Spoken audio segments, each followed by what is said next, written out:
19 रेजिमेंटमध्ये कार्यरत असलेले स्वर्गीय लिंगादेव बजरंग वाघमोडे या जवानाचा सुट्टीवर असताना त्यांचं अपघाती निधन झालं। त्यांचा अंत्यसंस्कार त्यांच्या मूळ गावी म्हणजेच मोहोळ तालुक्यातील नजीक पिंपरी या गावात लिंगादेव वाघमोडे अमर रहेची घोषणा देत शासकीय इतमामात काल अंत्यसंस्कार करण्यात आले। यावेळी अखेरचा निरोप देताना मराठा रेजिमेंटचे अधिकारी उपस्थित राहत मराठा रेजिमेंटचा हुशार आणि होतकूर जवान गमावल्याचं दुःख असून मराठा रेजिमेंट नेहमी त्यांच्या कुटुंबाच्या पाठीशी उभा राहील, मात्र एक खंत वाटून राहिली। तसेच तालुक्याच्या दृष्टिकोनातून व उपस्थित असलेल्या नागरिकांमधून तीव्र संताप व्यक्त केला जात होता, ते म्हणजे मोहोळ तालुक्याचे लोकप्रतिनिधी असलेले आमदार राजू खरे यांची अनुपस्थिती। माहिती घेतली असता लोकप्रतिनिधी हे काल मोहोळ तालुक्यात एव्हाना मोहोळ शहरात देखील उपस्थित राहिल्याचं दिसून आलं, पण काही अंतरावर असलेल्या नजीक पिंपरी या गावात शहीद जवानांच्या अंत्यसंस्काराला जाण्याचं का टाळलं याचाही प्रश्न पडतो।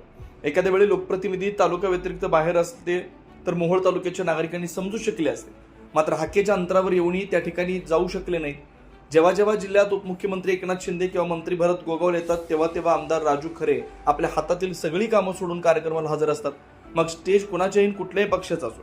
मात्र या काल झालेल्या शहीद जवानाच्या अंत्यसंस्काराला जाणं टाळलं म्हणजे शहीद जवानापेक्षा राजकीय हित महत्त्वाचं वाटलं गेलं। विशेष म्हणजे खासदार प्रणिती शिंदे या देखील उपस्थित राहिल्या नाही। यावेळी मोहोळ पोलीस ठाण्याचे पोलीस निरीक्षक बाजीराव पवार, गोपनीय विभागाचे गजानन माळी, संजय अण्णा क्षीरसागर, गावचे सरपंच मीराबाई गायकवाड, उपसरपंच राहुल वाघमोडे यासह विविध गावातील नागरिक शहीद जवानाच्या अंत्यसंस्काराला उपस्थित होते। एरिया के तरफ से त्यांना लिंगा बजरंग वाघमोडे यांनाही भावपूर्ण श्रद्धांजली वाहण्यात आलेली आहे।